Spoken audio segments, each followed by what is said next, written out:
क्योंकि न्यूटन क्या होता है kg metre per second square, so kg metre और मीटर स्क्वायर कट हो जाएगा तो kg per metre into second square in denominator, इसीलिए m1 l -1 एंड t -2 आएगा।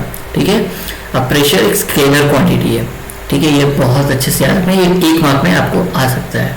ठीक है, so please make note of this thing. चलो, तो एक bar pressure, 1 bar pressure is equal to 10⁵ newton per metre square. ज़्यादातर हम बारी यूज करते हैं, so try to follow that. Okay, चलो आगे बढ़ते हैं। तो pressure due to liquid column, अभी मेरे पास एक ऐसा कॉलम है, अभी वो कॉलम को मैंने प्रेशर ऐसे डुबो दिया, एक वेसल है basically field with the liquid, और मैंने उसको अंदर डुबो दिया पानी में। ठीक है, यहाँ पे जैसे लिखा है। तो अगर मुझे इसके ऊपर प्रेशर चेक करना है तो बेसिकली इसका प्रेशर का डायरेक्शन आप अगर देखोगे तो प्रेशर का डायरेक्शन हर जगह आपको क्या मिलेगा, नॉर्मल टू द सरफेस। तो अगर मैं ये वाली साइड की बात करूँ तो यहाँ पे नॉर्मल ऐसे वाला ऐसे परपेंडिकुलर एक्टर बना सकते हो, सिमिलरली आप यहाँ पे भी बना सकते हो। ठीक है, तो यहाँ पे अगर इस पर्टिकुलर बॉडी का आप फोर्स देखोगे तो क्या फोर्स लग रहा है, तो सबसे पहले तो इसका वेट फोर्स लग रहा है। वेट फोर्स कौन से डायरेक्शन में आएगा, ग्रेविटी के डायरेक्शन में, सो डाउनवर्ड। सो उसको क्या बोलेंगे, वो force is equal to mass into acceleration, gravitational acceleration. So उसी को हम इक्वेट करेंगे। ठीक है, so the liquid column exert a force of F is equal to mg which is its weight. लेकिन वो फोर्स को अभी आप ऐसे आप ये एक्सपेरिमेंट घर में भी कर सकते हो। आप बकेट ऑफ वाटर ले लीजिए, ठीक है, और आप एक वेसल ले लीजिए, ऐसे ग्लास भर के पानी का भरा हुआ ग्लास ऐसे पानी में छोड़ दीजिए। ठीक है, वो नीचे जाते जाते जाएगा, तो नीचे वो जा रहा है, राइट, वो जा रहा है वेट फोर्स की वजह से, लेकिन उसका जाने का स्पीड पानी में और हवा में, अगर आप हवा में ग्लास उसी ग्लास को छोड़ दो तो दोनों में डिफरेंस है। क्यों, क्योंकि यहाँ पे एक ऑपोजिंग फोर्स लग रहा है। ठीक है, please do not get confused with this force and the restoring force. Restoring force is different thing. This is different force. ठीक है, so अभी क्या हो रहा है, ये जो वेसल है, आप वो वेसल एक और फोर्स एक्सपीरियंस कर रहा है। ठीक है, तो वो अपोजिंग फोर्स क्या है, वो बेसिकली प्रेशर फोर्स आ रहा है आपको। तो वो आपको कैलकुलेट करना हो तो कैसे कैलकुलेट करो, वो जो फोर्स है वो बेसिकली प्रेशर है। अगर प्रेशर की बात करो, यहाँ पे ऐसा लग रहा है, यहाँ पे लग रहा है, तो अलग अलग कंपोनेंट अगर आप निकालते हो तो उसको अगर आप सॉल्व करते हो तो आप कैसे आएगा, मैं आपको बताता हूँ एक छोटा सा एग्जाम्पल देके। जैसे कि ओके, ऐसे में मेरे पास लिमिटेड एक्सेस है, इसलिए मैं थोड़ा 2-3 ही वेक्टर डाल के दिखा रहा हूँ। Sorry not this one, perpendicular assume करो, ये ग्रीन लाइन आपकी परपेंडिकुलर। ठीक है, ये ग्रीन लाइन आपकी परपेंडिकुलर है। सॉरी ये परपेंडिकुलर दिख नहीं रही है लेकिन है, ठीक है। ऐसा ऐसे एक नहीं बहुत सारी लाइन होगी इधर भी। तो यहाँ वाली ये दो लाइन इसकी डायरेक्शन इस तरफ होती है, ठीक है, और इस साइड की सारी डायरेक्शन इस तरफ होगी। तो क्या होगा, ये दोनों एक दूसरे को बैलेंस करेंगे। और इधर भी प्रेशर फोर्स है, इधर भी प्रेशर फोर्स है और इधर भी प्रेशर फोर्स है, सबकी डायरेक्शन टुवर्ड्स सरफेस रहती है। तब अब ये बहुत मैसी लग रहा है आपको, लेकिन क्या हो क्या रहा है बेसिकली, ये जो प्रेशर डिफरेंस है उसकी वजह से आप एक resisting force, sorry not resisting, आप रेजिस्ट, बेसिकली आपको लग रहा है कि वो ग्लास लो क्यों हो रहा है, क्योंकि ये प्रेशर फोर्स का डिफरेंस आ रहा है यहाँ पे। तो उसके बारे में आगे भी डिस्कशन करेंगे, लेकिन फिलहाल के लिए इतना समझो कि यहाँ पे प्रेशर अलग होगा, यहाँ पे प्रेशर अलग होगा, इस यहाँ पे प्रेशर डिफरेंस क्रिएट होता है, उस वजह से ग्लास का स्पीड स्लो हो जाता है। तो वो बेसिकली प्रेशर की वजह से होता है। तो वो जो प्रेशर फोर्स है वो आप कैसे डिफाइन करोगे, F is equal to pressure into area, तो P is equal to F by A। तो वो F जो फोर्स है that is gravitational acceleration force, so P is equal to mg by A।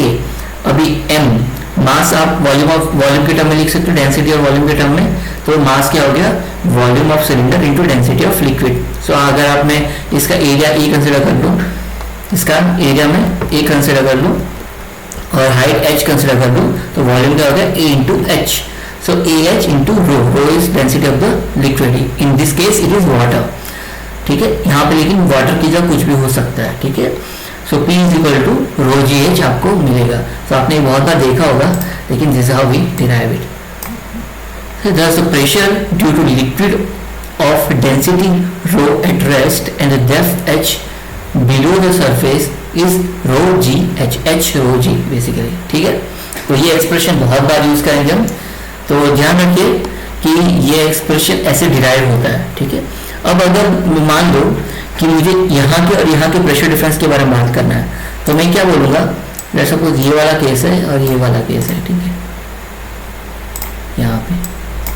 तो ये क्या है, ये 1 है और यहाँ पे क्या है, ये 2 है। तो अगर मुझे इन दोनों केस की बात करनी है तो बेसिकली आप उसको अलग डायरेक्शन से भी देख सकते हो। अभी तो आपको P1 माइनस P2 जब मिलेगा तो आपको रो जी एच मिलेगा बेसिकली, ठीक है। आप जब आगे पढ़ोगे तब उसका आइडिया आएगा आपको, तो हम बाद में देखते हैं वो। लेकिन just to give you brief introduction कि ऐसा होने वाला है, इसलिए ये यूज होता है, ठीक है। चलो, so two different flow liquid, ये एग्जांपल है बहुत अच्छा है। Two different liquid of density ρ1 and ρ2 exert the same pressure at certain point, ठीक है। अब एक ही पॉइंट पे दो अलग अलग लिक्विड के प्रेशर फोर्स लगते हैं, लेकिन दोनों सेम है। So what is the ratio of the height, अब प्रेशर सेम है तो आप बोल सकते हो P1 is equal to P2, तो P क्या है, रो जी एच। अब रो अलग है, G सेम है, H अलग है, right. So ρ1 G1 H is equal to ρ2 G2 H। तो आपको ये सिंपल सा इक्वेशन मिला, ये एक मार्क में आ सकता है, ठीक है। उसी के बेस आपको न्यूमेरिकल भी सॉल्व कर सकते हो, ठीक है। चलो अभी बात करते हैं एटमॉस्फेरिक प्रेशर की। So earth atmosphere is mainly made of the atmosphere is mainly made of the fluid, ठीक है, ज्यादातर वो एयर ही है, ठीक है। एटमॉस्फेयर की बात करें ना हम, so it exert a downward force due to its weight. इसीलिए जब भी आप कोई भी चीज ऊपर फेंकते हो तो वो वेट फोर्स की वजह से नीचे आता है। The pressure due to this force is called atmospheric pressure, ठीक है। जैसे कि बलून को जब आप हीलियम गैस वाला बलून अगर आप ऊपर छोड़ते हो तो वो हवा का जो उसका डेंसिटी है, एयर का डेंसिटी, उससे डेंसिटी हीलियम गैस का कम होता है, इसीलिए वो ऑटोमेटिकली ऊपर जाता है। लेकिन at the same time there is a pressure difference, तो बाहर का प्रेशर अंदर का प्रेशर डिफरेंट है, ठीक है। उसी प्रेशर डिफरेंस की वजह से उसको पुश करता है ऊपर, ठीक है। तो that is only pressure difference is the only reason कि वो हवा में ऐसे तैरता है, ठीक है। चलो आगे बढ़ते हैं। सो अगर आप सी लेवल पे एटमॉस्फेरिक प्रेशर की बात करते हो तो उसी को हम नॉर्मल एटमॉस्फेरिक प्रेशर बोलते हैं। तो I suggest you give this a quick reading, ठीक है, इज वेरी इजी पार्ट। तो मैं इसको फिलहाल के लिए आप पे छोड़ रहा हूँ। अभी जैसे मैंने वही आपको ये वाला एग्जांपल दिया था, इसी एग्जांपल को आगे बढ़ाते हैं, ठीक है। अब मैंने बोला कि यहाँ पे x1 है, यहाँ पे x2 है और यहाँ पे जैसे कि हम बुक को फॉलो करते हैं, क्या बोला है उसने, consider tank filled with water, assume an imaginary cylinder, horizontal base area capital A, height difference x1 minus x2। तो ये h है, x1 माइनस x2 है। x1 कहाँ से भी आप कैलकुलेट कर सकते हो, या तो यहाँ से या तो यहाँ से, डिपेंड करता है, ठीक है। सो ज़्यादातर हम इसको रेफरेंस लेते हैं, ये वाली जो ब्लैक लाइन है डार्क, उसको रेफरेंस लेते हैं। तो यहाँ से यहाँ x1, यहाँ से यहाँ x2, x1 minus x2 h होता है, ठीक है। सरफेस से बेसिकली हम कैलकुलेट करते हैं। सो रेफरेंस पॉइंट यहाँ पे मैंने ये सरफेस लिया हुआ है। सो x1, अभी देखो x, मैं अपने केस में बता रहा था कि x1 greater than x2, sorry अगर आप यहाँ से लेते हो तो ये x1 है और ये x2 है, तो यहाँ से लेते हो तो ये x1 है और ये x2 है, ज़्यादा डिफरेंस नहीं आएगा आपके आंसर में, प्लस माइनस का डिफरेंस आएगा, लेकिन जब आप उसको नोटेशन में डिफाइन कर सकते हो कि रेफरेंस पॉइंट कौन सा है। यहाँ पे रेफरेंस पॉइंट इसको बेस को लिया है ज़्यादातर, इसीलिए इसको रेफरेंस पॉइंट लेके अगर मैं बोलता हूँ तो ये x1 बड़ा होगा, क्योंकि x1 आपका कितना होगा, यहाँ से लेके यहाँ तक का, ठीक है, और x2 कितना होगा, x2 यहाँ से यहाँ तक का होगा। तो x1 minus x2 is equal to ये वाला डिफरेंस, ये जो आपको दिख रहा है, ठीक है। चलो तो आगे बढ़ते हैं। तो ये जो यहाँ पे जो वर्टिकल फोर्स दिख रहा है इस पर्टिकुलर सरफेस पे, इस सरफेस, तो वो क्या है, तो force F1 act downward at the top on the cylinder is due to the weight of the water column above the cylinder, ठीक है। इमर्स्ड वाटर है ये जो है, पूरा surface immersed in the water है, तो ये वाला फेज एक फोर्स एक्सपीरियंस करेगा, इसी को F1 फोर्स बोला है। और डाउनवर्ड में भी ऐसे ही, लेकिन यहाँ पे क्या हो रही है, देखो परपेंडिकुलर, मैंने जैसे पहले दिखाया था परपेंडिकुलर जो सरफेस ही रहेगा। अब यहाँ पे F1 और F2 में डिफरेंस रहेगा दोनों फोर्स में, ठीक है, तो उसी के बारे में डिस्कस करेंगे। तो अगर मैं ये वाला जो फोर्स है वो mg फोर्स है, ये वाला डाउन फोर्स, ये वाला जो फोर्स है वो अगर mg फोर्स है, और F1 और F2 का डायरेक्शन है, तो आप चेक करोगे तो आप बोल सकते हो कि ये वाला force mg force is nothing but F1 minus F2, ठीक है। तो आप ये भी बोल सकते हो कि आपको सिर्फ डायरेक्शन देखना है, अगर ये अपवर्ड डायरेक्शन है तो बाकी के डाउनवर्ड डायरेक्शन है, ठीक है। तो आप बोल सकते हो कि F2 is equal to F1 plus mg, ऐसे भी बोल सकते हो, या तो फिर ऐसे भी लिख सकते हो कि F1 minus F2 is equal to mg। आप डायरेक्शन कैसे भी लो, लेकिन आपका रिजल्ट यही आएगा F2 is equal to F1 plus mg, क्योंकि बेसिकली हम फोर्स बैलेंस कर रहे हैं। फोर्स बैलेंस करना बहुत आसान है, ठीक है। सो अगर फोर्स बैलेंस कर रहे हैं तो यहाँ पे प्रेशर क्या है आपका, P1 इंटू ए, एरिया सेम है, और यहाँ पे क्या है P2 इंटू ए, तो P1 ए F1 और F2 की जगह डाल दीजिए P1 ए P2 ए, तो क्या आएगा आपका, और m आपका क्या है यहाँ पे, density into the volume, density क्या, रो, हम ये ऑलरेडी कर चुके हैं, so I am going very quickly. So यहाँ पे जो हाइट है, बस हाइट का जो डिफरेंस है वो x1 माइनस x2 हमने लिया हुआ है, when x1 is greater than x2, ठीक है। चलो तो P2 A2 is equal to, sorry A1 A2 दोनों सेम है, यहाँ पे एरिया सेम है इसलिए A सेम है, इसलिए P2 A is equal to P1 A plus rho AG into H की जगह x1 माइनस x2 आएगा, बस इतना मॉडिफिकेशन है, एरिया कैंसिल हो जाएगा, तो ये एक इक्वेशन मिलेगा। सो अगर आपको प्रेशर इनसाइड लिक्विड देखना है तो आप ये इक्वेशन यूज कर सकते हो, ठीक है। ये आपको बहुत ही हेल्पफुल रहेगा, क्योंकि इसी को यूज करके एटमॉस्फेरिक प्रेशर भी निकाल सकते हैं, देखिए कैसे निकालते हैं, ठीक है। तो मानो ये सेम सरफेस जो है वो सेम सरफेस अब यहाँ पे सरफेस टॉप पे आ गया, ठीक है, यहाँ पे आ गया, तो बेसिकली x1 क्या हो गया अभी 0, ठीक है। जैसे मैंने पहले बोला था कि अगर मैं इसको रेफरेंस लेता हूँ तो, और x2 क्या आ गया माइनस h, सब्स्टिट्यूट कर लो क्योंकि ये h था अभी, तो x1 minus x2 is equal to h है, x1 आपका 0 है तो x2 क्या होगा माइनस h। जैसे मैंने पहले बोला था अगर आप ये बॉटम वाला ये वाला रेफरेंस पहले से लेते तो यहाँ पे प्लस h आता, चीजें सेम रहती, कोई डिफरेंस नहीं आता, ठीक है। सो अगर आप सरफेस पे बात कर रहे हो तो वो सरफेस पे आपका प्रेशर है when x1 is equal to 0 it is P1 is equal to P0, और x2 पे when x2 is equal to minus h P2 is equal to small p। so ये जो इक्वेशन है P is equal to P0 plus rho gh, उसको कहते हैं total total pressure in the sense, अगर आप देखो तो ये जो है इसको आप बोल सकते हो टोटल प्रेशर और एब्सोल्यूट